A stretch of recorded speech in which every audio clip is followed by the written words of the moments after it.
All right, music fans, welcome back. Harmless Dave here, talking about real music in real time for real people just like you and just like me. So I'm about to live an anniversary. Somewhat depressing, but it's the 40th anniversary of the album Escape. It's an album I owned, not only just the vinyl, but the cassette, because I was 16. I had just gotten my license. I had this realistic tape deck that I installed into my car because my car had an AM radio, which, you know, I enjoyed the AM radio, but I also wanted to have something that would play a stereo cassette. And so I went down to Radio Shack and spent, I think it was like $35, and I got myself this cassette deck that I mounted to the floor of the car underneath where the radio part of the dashboard and everything was. Pretty cool stuff. And I remember listening to that album probably the week after it came out. I bought the vinyl immediately and then said, you know, I need a cassette because I got to listen to this in my car. And who knew I was going to see Journey in concert at the Cape Cod Coliseum, which was just an amazing show. I had great seats because I befriended this DJ that worked at this radio station called KZ104, which doesn't exist anymore. I was listening to KZ104, but I also took my rock and roll cues from both Boston and Providence later on that year. Boston had WCOZ and WBCN. Rhode Island got 94 HJY, which actually went on the air as a rock station in September of that year. So a little bit after the fact, but once they got going, they certainly had the rock mojo. What's interesting about this 40th anniversary, and by the way, the album just went over 10 million in sales. And both Neal Schon and Jonathan Cain have weighed in and said, hey, thanks, this is great. And they say something like, hey, thanks to all our bandmates who are no longer bandmates. In fact, two of those bandmates just got estranged, Steve Smith and Ross Valerie, who were there for the album. But obviously the elephant in the room is Steve Perry. No offense to Steve. He's certainly not as big as an elephant, but the point I'm trying to make is that I'm waiting for Steve to chime in. This was Steve's baby. This was Steve and Jonathan and Neal working together, but this was Steve Perry coming into his own as a creator, as a director, as an arranger. There's no question, especially on Don't Stop Believin', that he's in the room going, okay, we need to do this, we need to do that, you know, not literally speaking, but when it comes to the sounds he wanted to get.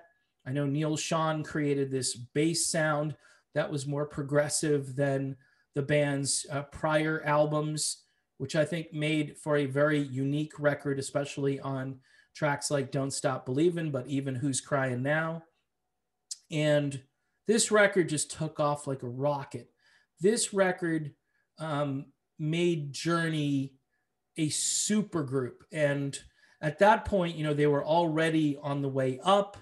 The prior year, they had released their Captured album, and that had a song that really started to crack through on both rock stations and a little bit on Top 40, and that is Hopelessly in Love, The Party's Over, which showcased Steve's ability to hold on to the payoff until the end of the song. That was one of the first songs I ever heard where they kept going, they're hopelessly in love, and it just kept going and going. And finally, when you got to the end where he says the party's over, now Steve Perry has discussed that, I can't say it because the way he described it was kind of like having some kind of other experience where you were teased and teased and teased, and finally, you know, you were fulfilled. All right. I'm trying to use words that aren't too descriptive, but in any event, I'm wondering if Steve Perry is going to have anything to say about this. There's no question in my mind, that these three guys, Kane, and Kane just joined, so Kane gets credit because he was a catalyst for songwriting for sure. But man, Steve Perry comes into his own as a writer and as an arranger. And what song has been downloaded more than Don't Stop Believin'? Zero, right? No songs. I don't think any song has been downloaded more than Don't Stop Believin'. And people don't just stream the song, they download it, which means they want to own it, they want to have it. And the Escape album going over 10 million in sales shows the longevity of the album. It shows a creative apex for the band. Some people would say frontiers, might be even a step above that. But again, for me, at that place in my life where I was listening to music that summer, Escape was like just, I mean, that thing just sat on my turntable for days and days. I just, flip it over, play it, flip it over, play it, leave it there. The next day, oh, it's still on the turntable. I'm going to keep playing this. And then in the car, I remember cruising around with my friends and they would be like, okay, can you put in Foreigner 4 now? And I'm like, all right, I'll put in Foreigner 4. I mean, there were a few albums that were rotating in and out at that point. And, but Foreigner 4 and Journey's Escape. And Journey's Escape to me was just like the band going to the next level. And it always will be. And again, for those who think that, oh, that the album had like 2 or 3 hit songs, not on rock stations. Nope. Not on rock stations. Rock stations were playing things like Lay It Down and Still They Ride, which became a top 40 hit later on as well. But all of these songs, for the most part, got huge airplay. So in any event, kudos to Journey for Escape, the 40th anniversary.